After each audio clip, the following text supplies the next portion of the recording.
இயேசு நாமத்தில் வாழ்த்துக்கள். கலாத்தியர் 5ஆம் அதிகாரம் 16வது வசனம். அப்பொழுது மாம்ச இச்சையை நிறைவேற்றாதிருப்பீர்கள். வேதம் நமக்கு சொல்லுகிற ஆலோசனை, ஆசைகள் படு என்று உலகம் நமக்கு கற்றுத்தரும். ஆனால் வேதம் ஆசைப்படாதே என்று வேதம் நமக்கு கற்றுத்தரும். எல்லாவற்றுக்கும் ஆசைப்படு என்று உலகம் சொல்லும். ஆனால் நம்முடைய வேதம் நமக்கு சொல்லுகிறது, இச்சையை நீ என்ன பண்ணுங்க, நிறைவேற்றாதிருப்பீர்களாக. ஒலிம்பிக் வீரர்களில் நம்ம பார்க்கும் பொழுது 4 வருடம் கடுமையான பயிற்சி. அந்த ஒலிம்பிக்கு வருவதற்கு 4 வருடம் முறையான பயிற்சி. அதில் அந்த வீரர், உங்களுடைய வெற்றியின் ரகசியம் என்ன என்று ஒரு வீரனை கேட்கும் பொழுது அவன் சொன்ன காரியம், ஆசையை நான் விட்டுவிட்டேன். அதைத்தான் நம்முடைய வேதம் கூட சொல்லுது, மாம்ச இச்சையை நிறைவேற்றார். ஆசை என்று ஏன் எதை அவர் விட்டுட்டாராம்? எல்லாரும் காலையில் போய் ப்ரெட்டு, ஜாமு, ஆம்லெட்டு, இதெல்லாம் கார்ன்ஃப்ளேக்ஸ் என்று சாப்பிடுவாங்க.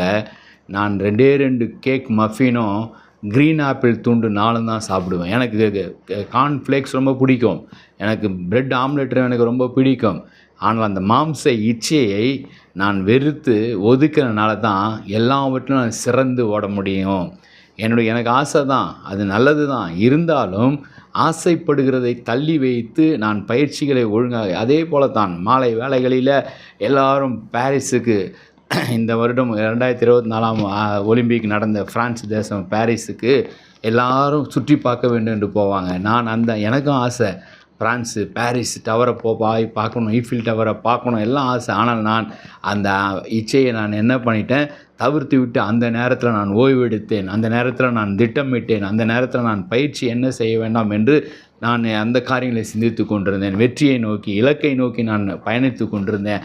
என் மாம்ச இச்சையை நான் ஒதுக்கி தள்ளினேன், ஆசை இச்சைகளை. அதைத்தான் வேதம் சொல்லுது. இந்த உலகத்தில் உண்மையாய் நம்ம வாழாதபடி, பரிசுத்தமாய் வாழாதபடி அநேக இச்சையான காரியங்கள் உண்டு. ஆனாலும் ஆசைகளை வெறுத்து தள்ளுங்க. சிலுவையை நோக்கி ஓடுவோம். இயேசு என் முன்னால், சிலுவை என் முன்னால், உலகம் எனக்கு பின்னால் என்று அற்புதமான ஒரு பாடல் உண்டு. அதை போலவே சிலுவையை நம்ம நோக்கி பார்த்து, அதுதானே நம்ம சிலுவையை முன்பாக வைத்து ஓடும் பொழுது இந்த ஆசை இச்சை எல்லாவற்றையும் ஒதுக்கி தள்ளிவிட்டு நம்ம பரிசுத்தத்தோடு நம்ம ஓடும் பொழுது நிச்சயமாக நாமும் வெற்றி பெற முடியும். அந்த வெற்றியை கர்த்தர் நமக்கு பெற்று தருவார்.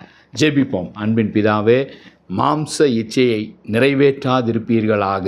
ஒரு அருமையான ஆலோசனையை கலாத்திய சபைக்கு பரிசுத்தவானாகிய பவுல் எழுதியிருக்கிறாங்க. அதே ஆலோசனையை இன்றைக்கு எங்களுக்கும் நீங்கள் தந்து கொண்டு இருக்கிறீங்க. நன்றி செலுத்துகிறோம் ஆண்டவரே. எங்களுக்கும் மாம்சத்தில் அநேக இச்சைகள் உண்டு, மாம்சத்தில் அநேக ஆசைகள், விருப்பங்கள் உண்டு. ஆனால் எல்லாவற்றையும் அனுபவிக்க எங்களுக்கு அதிகாரம் இருந்தாலும் அது எங்களுக்கு தகுதி இல்லை ஆண்டவரே. நாங்கள் உமக்காக ஓட, நாமத்தை மகிமைப்படுத்த, இன்னும் உயர்த்த எங்களை பயன்படுத்துங்க. ஆசீர்வதிங்க, கிருபைக்குள்ளே மூடிக்கொள்ளுங்க. இயேசுவின் மூலமாக நல்ல பிதாவே, ஆமேன். God bless you.